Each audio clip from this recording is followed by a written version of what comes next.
Hey guys, alright, we are back with Salmonella Academy. This time, Dead Body Hijinks Part 2. These bodies are deader, and they're even hijinkier. Let's just dive right in to the hijinks.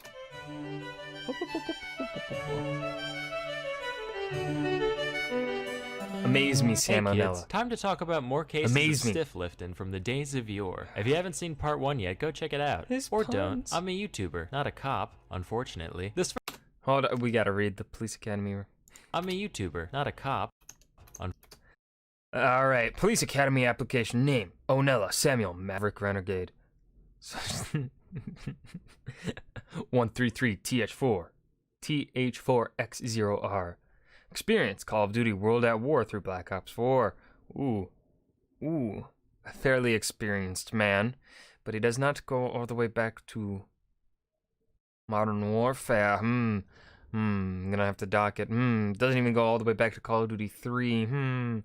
Chasing squirrels away from the bird feeder. Ongoing. That is a very important experience. Driving car with dog and passenger Yorkie, but it still counts. Yes, it does.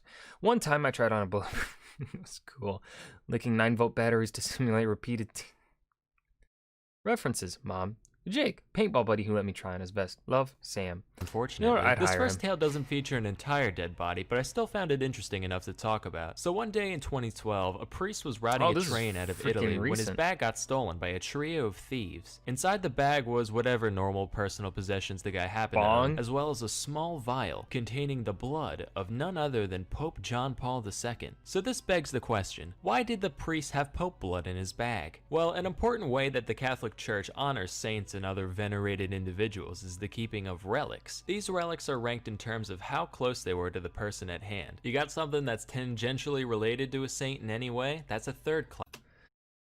Pius XII's ex-wife's tissue box, that urinal in Lebanon that Clement VII used once, Marlboro Red that Benedict IX didn't smoke because he doesn't do that but respects her life choices anyhow. Nice. Relic. If it's a personal possession. Sixtus I's kazoo he got signed by Corey from Slipknot, the misshapen peanut that enlightened Alexander VI. Of a saint, it's second class. And as for first, John Paul II's the blood, Boniface II's bony face, Urban II's medulla oblongata, and Felix III's chamber pot scrape. first class relics, those typically consist of literal body parts and or fluids of a holy figure. Now for you youngsters out there, in 1981 the Pope got shot 4 times by some fascist having a bad day. People are like, holy shit, it's a popicide. Is that even a word? No, I'm okay.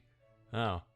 Say, who left all this first-class relic lying around? So to this day, there remain 3 objects containing the fine-aged poppy juice spilled that fateful afternoon. The vial was found a few hours later by police among the reeds and grass near the station, which basically means the thieves took one look at it and were like, blood? I already make this myself. Lame, and tossed it out without a second thought. Here's the thing though, that's not the only instance of old JP2 getting blood napped. In 2014, a similar relic was yoinked from the church of San Pietro della Ienca in Italy alongside a crucifix. The fact that these were the only items taken led to 2 prevailing theories. Some people thought that, since John Paul II wasn't technically a saint yet, the relic's value would go way up once the man was actually canonized, so the thieves decided to take it now and resell it later. The other theory was way more popular with the media. After all, what use does Pope blood have other than satanic rituals? This story naturally got a lot of press, and the whole world just kind of assumed that Lucifer himself was set to return any day now. Eventually, the thieves confessed, so authorities came to the rehab facility they were staying at. They returned the cross, but when questioned about the relic, they were like, wait, what? Pope blood? Satan?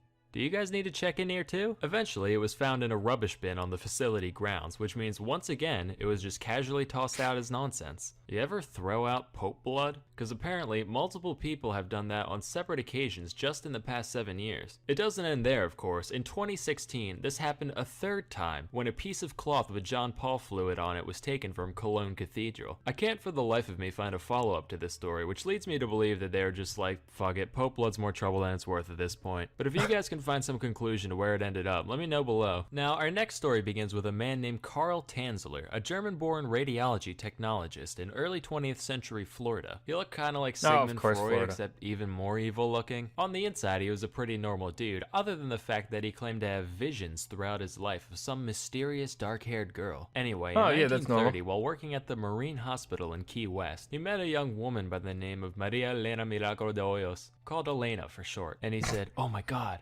that's the girl from the visions I've been having." Yeah, wait, what? "We were meant to meet today. We must be soulmates." What? Don't you have like a wife and 2 kids? Destiny. Hoyos was soon diagnosed with tuberculosis, which was considered fatal at the time, so naturally Karl decided to handle her treatment, going as far as convincing her family to let him visit their home every day. Except he was a radiologist, so even if there were reliable means to treat tuberculosis at the time, he definitely didn't have the credentials to do so. But whatever, this is the past we're talking about after all. That place was a shit show from start to finish. I'm not about to get on somebody's case for a little clerical error. In addition to whatever salves and tinctures and such doctors gave to people back then, Tanzler showered her with gifts of clothes and jewelry. I know he meant well, but if I was bedridden with a terminal illness, I'd just be insulted. Like, wow, thanks, can't wait to show off this little number out on the town. Anyway, eventually, Tanzler found that the time had come to reveal his true feelings. "Elena, there's something I must confess. I'm deeply in love with you."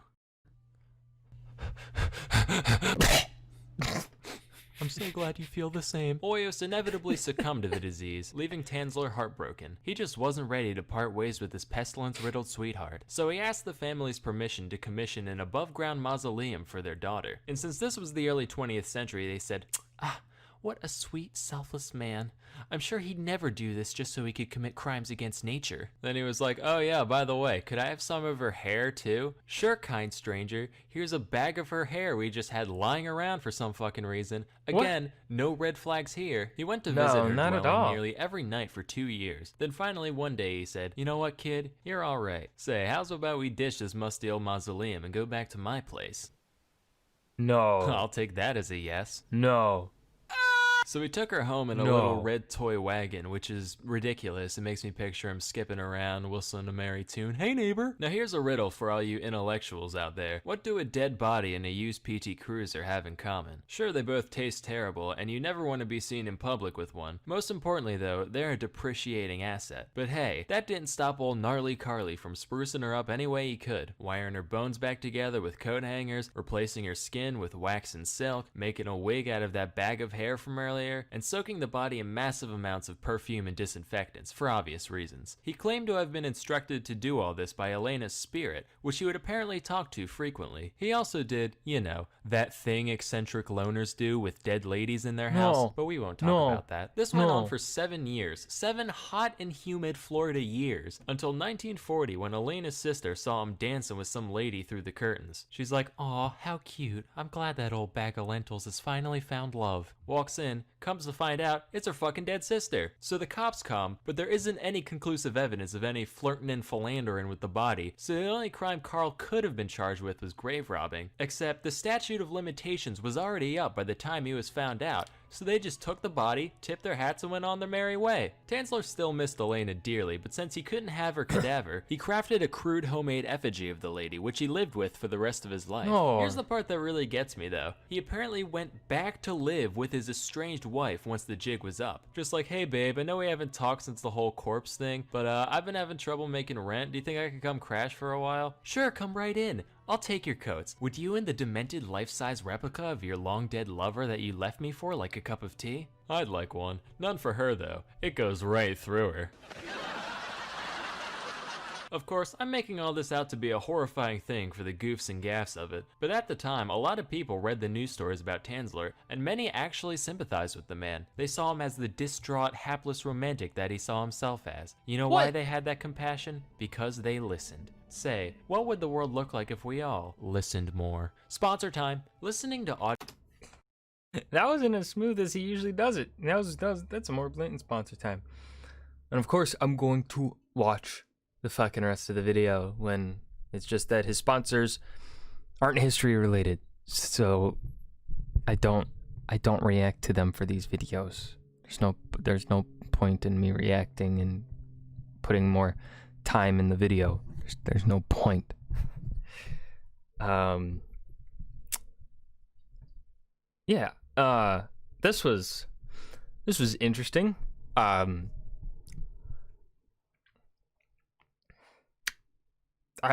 at a loss for words because I don't understand how Salmonella finds this shit.